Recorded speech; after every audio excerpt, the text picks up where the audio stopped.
नमस्कार दोस्तों, super current coaching centre में आपका स्वागत है। दोस्तों, आज हम लोग पढ़ेंगे अक्षांश एवं देशांतर रेखाएं। तो अक्षांश रेखा क्या होती है और देशांतर रेखा क्या होती है, इसको हम लोग जानेंगे। ठीक है, तो देखिए, अक्षांश रेखा को एक नाम से और जानते हैं, जिसे हम लोग कहते हैं विषुवत रेखा। क्या कहते हैं? विषुवत रेखा। और देशांतर रेखा, तो सबसे पहले ये देखिएगा, हम लोग जानते हैं कि अक्षांश रेखा क्या होती है और विषुवत रेखा क्या होती है या देशांतर रेखाएं क्या होती हैं। तो ये सभी रेखाएं आपके पृथ्वी पे एक काल्पनिक रेखा होती हैं, है ना। और देखिए, ये जो ग्लोब है, पृथ्वी का एक प्राकृतिक क्या स्वरूप है, पृथ्वी का एक स्वरूप है। जो ग्लोब है, ये पृथ्वी का एक स्वरूप है, या हम कह सकते हैं कि ग्लोब आपका पृथ्वी का एक स्वरूप है। यानी पृथ्वी की जो भी दशाएं होती है, पृथ्वी का जो भी वर्णन होता है, वो आपके एक ग्लोब पे बताया जा सकता है ना। एक ग्लोब पे बताया जा सकता है। अब देखिए, जो आपका एक ग्लोब दिख रहा है, ये जो है आपका ए बिंदु, आपका ग्लोब का क्या है? आपका ग्लोब का अक्ष है। तो जैसे देखिए, आप लोग से प्रश्न ये पूछा जाता है कि जो पृथ्वी होती है, किस दिशा से किस दिशा में घूमती है। तो पृथ्वी अपने अक्ष पे, पृथ्वी अपने अक्ष पे पश्चिम से पूर्व की दिशा की ओर क्या करती है? घूमती रहती है अपने अक्ष पे। पूछा जाएगा, पृथ्वी अपने अक्ष पे किस दिशा में घूमती है? तो पश्चिम से पूर्व की दिशा में घूमती रहती है। ठीक है, तो आगे बढ़ते हैं। देखिए, कह रहा है विषुवत वृत्त। विषुवत वृत्त क्या होता है? तो ये जो होता है, एक पृथ्वी पे काल्पनिक रेखा होती है, जिसे हम क्या कहते हैं? विषुवत वृत्त कहते हैं, है ना। विषुवत वृत्त कहते हैं। अब देखिए, विषुवत वृत्त क्या होती है? यह एक अन्य काल्पनिक रेखा है जो ग्लोब को दो बराबर भागों में विभाजित करती है ना। जैसे सपोज करिए, आपका एक ग्लोब है, अब इसको बीचों बीच दो बराबर भागों में विभाजित करेंगे, तो ये आपकी होती है विषुवत रेखा, या कह सकते हैं 0 डिग्री अक्षांश रेखा, है ना। इसे हम कहेंगे, ये आपकी होती है जो विभाजित विभाजित करे पृथ्वी को दो बराबर भागों में, इसे हम कहते हैं विषुवत रेखा या 0 डिग्री अक्षांश रेखा। और ये जो 0 डिग्री अक्षांश रेखा होती है, पृथ्वी को दो बराबर भागों में विभाजित करती है। देखिए, इधर का भाग और एक इधर का भाग, यानी नॉर्थ पोल एक होता है, एक साउथ पोल होता है। तो उत्तर के भाग को, उत्तर वाले भाग को हम कहते हैं उत्तरी गोलार्ध। क्या कहा जाता है? उत्तरी गोलार्ध, है ना। उत्तर के भाग को कहा जाता है उत्तरी गोलार्ध, और दक्षिण वाले भाग को क्या कहा जाता है? दक्षिणीय गोलार्ध। ठीक है, उत्तर के भाग को कहा जाता है उत्तरी गोलार्ध, और दक्षिण वाले भाग को क्या कहा जाता है? दक्षिणी गोलार्ध कहा जाता है। ठीक है, तो जैसे ये पूछा जाता है कि आपके पृथ्वी पे जो विषुवत रेखा या जो अक्षांश रेखा खींची जाती हैं, वो अक्षांश रेखा होती है क्या, है ना। अक्षांश रेखा होती है क्या? और जो जब दो अक्षांश रेखाएं होती हैं, उनके बीच की दूरी कितनी होती है? क्या अक्षांश रेखाओं की आपकी लंबाई जो होती है, वो क्या घटती बढ़ती रहती है या समान रहती है? तो इस पे अभी हम लोग चर्चा करेंगे। ठीक है, इस पे अभी हम लोग चर्चा करेंगे। देखिए, कहेंगे कि अक्षांश रेखा या समांतर रेखाएं। ठीक है, अक्षांश रेखाएं या समांतर रेखाएं। अक्षांश रेखाओं की जो संख्या होती है, अक्षांश रेखाओं की जो संख्या होती है, वो आपकी कितनी होती है? जैसे आपकी ये पृथ्वी है, और पृथ्वी पे पूरे 360 डिग्री का कोण बनता है ना। 360 डिग्री का होता है, होगा, और 360 अंश का एक चार, यानी 1/4, यानी 90 अंश। इस प्रकार 90 अंश उत्तरी अक्षांश ध्रुव को दर्शाता है, तथा 90 अंश दक्षिणी अक्षांश ध्रुव को दर्शाता है। अर्थात हम कह सकते हैं कि पृथ्वी पे जो आपके अक्षांश रेखाओं की संख्या होगी, 90 अंश ऊपरी अक्षांश उत्तरी अक्षांश, 90 अंश ये, और 90 अंश दक्षिणी अक्षांश ये। अर्थात हम कह सकते हैं कि ऊपर जो होती है आपके उत्तरी अक्षांश में, है ना, कुल आपके अक्षांश रेखाओं की संख्या, उत्तरी गोलार्ध में कुल अक्षांश रेखाओं की संख्या आपकी हो जाएगी 90, और दक्षिणी गोलार्ध में अक्षांश रेखाओं की संख्या हो जाएगी 90। क्यों? क्योंकि ये अक्षांश रेखाएं होती हैं जो एक एक डिग्री पे खींची जाती है, एक अंश पे खींची जाती है ना, एक एक अंश पे खींची जाती है। तो अब सोचिए कि एक अंश पे एक रेखा है, तो 90 अंश पे 90 रेखाएं होंगी। तो उत्तरी गोलार्ध में 90 रेखाएं, 90 अक्षांश रेखाएं, और दक्षिणी गोलार्ध में 90 अक्षांश रेखाएं। और आपका एक होता है बीच में, जो आपकी होती है विषुवत रेखा, है ना, या 0 डिग्री अक्षांश रेखा। तो 0 डिग्री अक्षांश रेखा को विषुवत रेखा कहा जाता है। अर्थात कह सकते हैं कि 90 उत्तरी गोलार्ध और 90 दक्षिणी गोलार्ध प्लस 1 0 डिग्री विषुवत रेखा को यानी आपके पूरे अक्षांश रेखाओं की संख्या कितनी हो जाएगी? 181, है ना। अक्षांश रेखाओं की संख्या पूरी 181 हो जाएंगी। ठीक है, तो अब देखिएगा, अक्षांश रेखाओं की पूरी संख्या आपकी 181 हो जाएंगे। तो जो आपकी अक्षांश रेखाएं होती हैं, अक्षांश रेखाओं के बीच की दूरी हमेशा क्या होती है?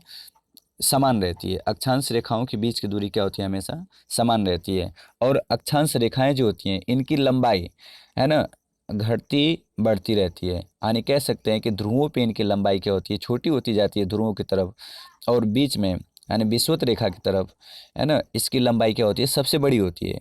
अर्थात कहा जाता है कि सबसे लंबी अक्षांश रेखा कौन सी होती है? तो 0 डिग्री अक्षांश रेखा या विषुवत रेखा। सबसे लंबी अक्षांश रेखा 0 डिग्री अक्षांश रेखा या विषुवत रेखा। ठीक है, आगे हम लोग देखते हैं। देखिए, ये आपका एक, है ना, फिगर है। इस फिगर को आप लोग ध्यान से देखिएगा। ठीक है, इस फिगर को ध्यान से देखिएगा। तो ये देखिए, ये कहा जा रहा है कि ये आपका जो है 0 डिग्री अक्षांश रेखा है, या इसे कह सकते हैं विषुवत रेखा। ये आपकी विषुवत रेखा है। तो अक्षांश रेखाओं में सबसे बड़ी आपकी लंबाई 0 डिग्री अक्षांश रेखा की होती है, तो विषुवत रेखा की होती है। और जैसे आप उत्तरी गोलार्ध में जाएंगे 23.5 डिग्री पे, 23.5 डिग्री पे, तो एक रेखा खींची हुई है, एक काल्पनिक रेखा खींची हुई है 23.5 डिग्री पे, जिसे हम लोग कर्क रेखा कहते हैं। उत्तर कर्क, है ना, उत्तर में कर्क। और फिर जैसे थोड़ा सा और ऊपर पढ़ेंगे हम लोग 66.5 डिग्री पे, कितने पे? 66.5 डिग्री पे, है ना, 66.5 डिग्री पे उत्तरी गोलार्ध में हम लोग जाएंगे, तो एक रेखा खींची होती है जिसे कहा जाता है आर्कटिक रेखा। क्या कहा जाता है? आर्कटिक रेखा। ठीक है, क्या बोला जाता है? आर्कटिक रेखा। ठीक है, तो ऐसे ही हम लोग दक्षिणी गोलार्ध में आएंगे 23.5 डिग्री पे, 23.5 डिग्री पे आएंगे हम लोग दक्षिणी गोलार्ध पे, तो इसे हम लोग कहते हैं, इस रेखा को कहते हैं मकर रेखा। ठीक है, क्या कहते हैं? मकर रेखा। और थोड़ा सा और आगे बढ़ते हैं, ऐसे ही 66.5 डिग्री पे, 66.5 डिग्री पे, है ना, दक्षिणी गोलार्ध में, तो एक रेखा होती है काल्पनिक रेखा, जिसे हम लोग कहते हैं अंटार्कटिक रेखा। क्या कहते हैं? अंटार्कटिक रेखा। ठीक है, अंटार्कटिक रेखा। तो देखिए, इससे अक्सर प्रश्न पूछे जाते हैं कि उत्तरी गोलार्ध 23.5 अंश उत्तरी गोलार्ध में कौन सी रेखा खींची जाती है? तो कर्क रेखा। 23.5 अंश दक्षिणी गोलार्ध में कौन सी रेखा खींची जाती है? तो मकर रेखा। 66.5 अंश उत्तरी गोलार्ध में कौन सी रेखा खींची जाती है? तो आर्कटिक रेखा। 66.5 अंश दक्षिणी गोलार्ध में कौन सी रेखा खींची जाती है? तो अंटार्कटिक रेखा। ठीक है, अब देखिए, कह रहा है कि 23.5 अंश उत्तरी अक्षांश और 23.5 अंश दक्षिणी अक्षांश के बीच का जो मौसम होता है सबसे गर्म मौसम होता है, क्योंकि यहाँ सूर्य क्या करता है? सीधे चमकता है। ठीक है, तो इसमें इस क्षेत्र को हम कहते हैं उष्णकटिबंधीय क्षेत्र। क्या कहते हैं? उष्णकटिबंधीय क्षेत्र। ठीक है, और जब 23.5 अंश से 66.5 अंश के बीच जो जाते हैं, तो यहाँ पे बहुत ज़्यादा ठंडी ना होती है, ना बहुत ज़्यादा गर्म होती है, गर्म मौसम होता है, ना गर्मी होती है। तो इस क्षेत्र को कहा जाता है ना, शीतोष्ण कटिबंधीय। क्या कहा जाता है? शीतोष्ण कटिबंधीय। अब उत्तर में होगा तो उत्तरीय शीतोष्ण कटिबंधीय, और दक्षिण में होगा तो दक्षिणीय शीतोष्ण कटिबंधीय क्षेत्र होता है। ठीक है, और जैसे 66.5 अंश से हम लोग ध्रुव की तरफ जाते हैं, तो वो आपका होता है शीत कटिबंधीय क्षेत्र हो जाता है। क्या होता है? शीत कटिबंधीय क्षेत्र। और ऐसे ही 66.5 अंश से ऊपर आते हैं दक्षिणी गोलार्ध में, तो आपका ये भी शीत कटिबंधीय होता है, लेकिन दक्षिण में तो दक्षिणी शीत कटिबंधीय, उत्तर में तो उत्तरी शीत कटिबंधीय। ठीक है, आप लोग को ये समझ में आया होगा। चलिए ठीक है, यदि नेक्स्ट आगे बढ़ते हैं, आगे बढ़ते हैं। देखिए, ये वही चीज़ बताया गया है कि उत्तरी गोलार्ध, है ना, आगे यही कह रहा है कि उत्तरी गोलार्ध में कर्क रेखा 23.5 डिग्री पे होती है, दक्षिणी गोलार्ध में मकर रेखा 23.5 डिग्री पे होती है, विषुवत वृत्त 66.5 उत्तरी ध्रुव वृत्त, और विषुवत रेखा 66.5 दक्षिणी वृत्त। ठीक है, अब कह रहा है कि पृथ्वी के ताप कटिबंध, पृथ्वी के ताप कटिबंध। तो पृथ्वी के ताप कटिबंध अभी आप लोग को बता चुके हैं कि देखिए, फिर से एक बार हम लोग फिगर को देखते हैं। ताप कटिबंध की बात किया जाए तो ये आपका पृथ्वी है, और पृथ्वी पे जो ताप कटिबंध की बात किया जा रहा है, देखिए यही चीज़ है ना, पृथ्वी पर ताप कटिबंध। तो देखिए ताप कटिबंध मतलब उष्णी, है ना, आपका देखिए 23.5 अंश उत्तरी गोलार्ध से 23.5 अंश दक्षिणी गोलार्ध के बीच मौसम गर्म रहता है, इसलिए इसे कहते हैं उष्णकटिबंध। फिर 23.5 से 66.5 पे होते हैं है ना, ना बहुत ज़्यादा गर्मी ना बहुत ज़्यादा ठंडी होती है, तो इसे कहा जाता है शीतोष्ण कटिबंध। उत्तर में होगा तो उत्तरी शीतोष्ण और दक्षिणी में होगा तो दक्षिणी शीतोष्ण, ठीक है। और 66.5 अंश से ऊपर 90 अंश तक आपके शीत कटिबंध हो जाएंगे, ठीक है। इसी चीज़ को इसमें बताया गया है, ठीक है। पृथ्वी के ताप कटिबंध, इसी चीज़ को इसमें बताया गया है। चलिए आगे बढ़ते हैं हम लोग। देशांतर क्या होती है? अक्षांश रेखाएं हम लोग देख लिए। और देखिए अक्षांश रेखा में एक प्रश्न और पूछा जा सकता है कि सबसे लंबी अक्षांश रेखा है तो 0 डिग्री अक्षांश रेखा या विषुवत रेखा को कह सकते हैं, और सबसे छोटी होती है तो 90 डिग्री को, ठीक है, 90 डिग्री को। एक बात और ध्यान दें कि जो दो आपके अक्षांश रेखाएं होती हैं, दो अक्षांश रेखाएं, इनके बीच की जो दूरी होती है वो कितनी होती है? तो दो अक्षांश रेखाओं के बीच की दूरी होती है 111 किलोमीटर। 111 किलोमीटर होती है ना। दो अक्षांश रेखाओं के बीच की दूरी कितनी होती है? 111 किलोमीटर। अब देखिए जो आपके अक्षांश रेखाएं होती हैं वो खींची हुई होती हैं किधर, है ना, उत्तर पूरब से पश्चिम की तरफ। किधर? पूरब से पश्चिम की तरफ। लेकिन जो देशांतर रेखाएं होती है खींची जाती है उत्तर से दक्षिण की तरफ, ठीक है, उत्तर से दक्षिण की तरफ। जो आपके देशांतर रेखाएं होती है उत्तर से दक्षिण की तरफ खींची जाती हैं। आगे हम लोग देखते हैं तो देखिएगा ये जैसे कह रहा है कि जैसे आप जानते हैं कि जो देखिए प्रशांत, देखिए ये है प्रशांत महासागर। प्रशांत महासागर में स्थित टोंगा द्वीप और हिंद महासागर में स्थित मॉरिशस द्वीप, हिंद महासागर में स्थित मॉरिशस द्वीप, है ना, ये कई अक्षांश यानी 20 डिग्री अक्षांश दक्षिण में स्थित हैं, ठीक है। 20 डिग्री अक्षांश, 20 डिग्री अक्षांश, है ना, दक्षिण पर स्थित हैं। यानी देखिए ये कह सकते हैं कि ये जो आपकी देशांतर रेखाएं होती हैं, जैसे सोचिए कि आपके वृत्त है तो इस साइड भी होती है और उस साइड भी होती है ना, ऐसे खींची जाती है वृत्ताकार में, ठीक है, ऐसे खींची जाती है वृत्ताकार में, ठीक है। तो ये एक ही जो देशांतर रेखा होती है वो दोनों तरफ होती हैं। तो हम देखिए कह सकते हैं कि इससे एक नॉर्मली प्रश्न ये पूछा जाता है कि जो देशांतर रेखाएं होती हैं, देशांतर रेखाओं की पूरी संख्या कितनी होती है ना, देशांतर रेखाओं की पूरी संख्या कितनी होती है। तो आप लोग इस फिगर को देख रहे होंगे, तो देखिए इसमें क्या चीज़ है, ठीक है, इसमें क्या चीज़ है, तो थोड़ा सा इसको हम लोग अच्छे तरीके से देखें। देखिए ये आपके देखिए जो आपकी देशांतर रेखाएं, देशांतर रेखाओं की देखिए यहाँ बीच की दूरी क्या है, ज़्यादा है, लेकिन ये पास वाली दूरी यानी ध्रुवों की जो दूरी है ये क्या आपकी कम है। देशांतर रेखाओं पे ये बीच वाली दूरी क्या है, ज़्यादा है, और ध्रुवों की दूरी क्या है इनकी कम है ना, ध्रुवों की दूरी क्या है, कम है। अब इसको यानी हम कह सकते हैं कि जो देशांतर रेखाएं हैं इनकी बीच की दूरी क्या होती है, घटती बढ़ती रहती है ना, घटती बढ़ती रहती है। यानी पूछा जाता है कि सबसे कम दूरी कहाँ होती है तो ध्रुवों पे, और सबसे अत्यधिक दूरी कहाँ होती है तो प्रमुख यामोत्तर यानी 0 डिग्री यामोत्तर पे इनकी दूरी क्या होती है, सबसे अधिक होती है। तो पूछा जाता है कि जैसे अभी हम लोग अक्षांश रेखा में देखें, अक्षांश रेखाओं के बीच की दूरी 111 किलोमीटर होती है, 111 किलोमीटर। तो जो देशांतर रेखाएं होती हैं इनके बीच की दूरी तो सदैव समान नहीं होती है, लेकिन 0 डिग्री यामोत्तर पे इनके बीच की दूरी होती है 111.36 किलोमीटर, है ना, 111.36 किलोमीटर लगभग, है ना, 111.36 किलोमीटर लगभग होती है। तो देखिए और पूछा जाता है कि इस, है ना, देशांतर रेखाओं की संख्या कितनी होती है। तो आप जानते हैं कि पृथ्वी पे पूरे कितने, एक एक डिग्री पे एक रेखा खींची जाती है। तो एक पृथ्वी आपकी गोल है यानी वृत्त पे कुल कितने कोण बनते हैं तो कितने डिग्री के, 360 डिग्री के। तो हम कह सकते हैं कि जो आपके देशांतर रेखाओं की संख्या होती है वो पूरी कितनी होती है, 360। यानी जब इसको दो बराबर भागों में ऐसे विभाजित करेंगे तो 180 इधर बनेगा, 180 इधर, यानी ये पूर्वी देशांतर और पश्चिमी देशांतर में क्या करती है, विभाजित करती है। लेकिन अक्षांश रेखा जो होती है वो उत्तरीय देशांतर और, है ना, दक्षिणी देशांतर में यानी उत्तरीय ध्रुव और दक्षिणी ध्रुव में विभाजित करती है। लेकिन ये आपका, है ना, पूर्वी देशांतर और पश्चिमी देशांतर में क्या करती है, विभाजित करती है, ठीक है। यानी कह सकते हैं कि आपके अक्षांश रेखाओं की संख्या होती है पूरी कितने, 181 और देशांतर रेखाओं की संख्या होती है कितनी, 360। ठीक है, आगे बढ़ते हैं, हम लोग देखते हैं देशांतर और समय। देशांतर और समय, देखिए देशांतर रेखाओं के बारे में आप लोग पढ़ चुके हैं। तो जैसे ये कहा जाता है कि जो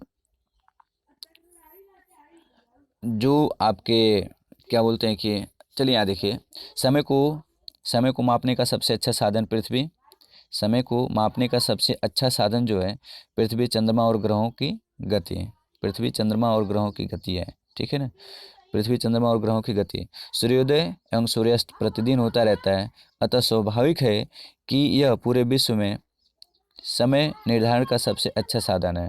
ठीक है, समय निर्धारण का सबसे अच्छा साधन है। लेकिन कहा जा सकता है कि देखिए हर एक समय, जैसे हम लोग कहते हैं कि हम लोग के यहाँ सुबह यदि 6 AM पे यदि वो आपके सूर्योदय होता है, 6 AM पे सूर्योदय होता है, तो क्या ये आपके अमेरिका में, लंदन में, क्या वो 6 AM पे सूर्योदय होता होगा?